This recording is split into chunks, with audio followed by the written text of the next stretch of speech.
Hello guys, good evening সবাইকে।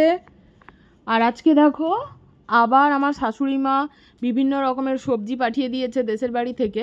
যদিও বাপের বাড়িতে আছি, তাও হাজব্যান্ড এসে দিয়ে গেল। তোমাদের দেখাই একটু একটু করে সবই। গ্রামের সবজি শ্বেত ফুলকা বলা হয়, কিন্তু এটা তোমরা কুলেখাড়া হিসাবেও চিনে থাকবে। আর এটা হচ্ছে কুমড়োর ডাঁটা, কুমড়ো গাছের ডাঁটাগুলো দিয়ে চচ্চড়ি বানানো হয়। আর এটা হচ্ছে কচুর লতি।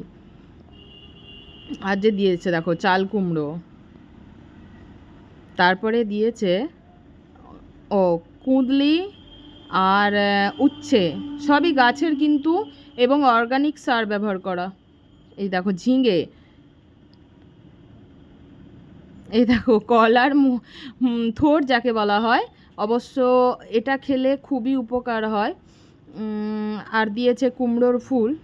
কলা থোড়টা যেহেতু সার ওষুধ কিছুই লাগে না, কলা গাছের ভিতরের অংশ, সেহেতু খেলে খুবই উপকার। টাটা।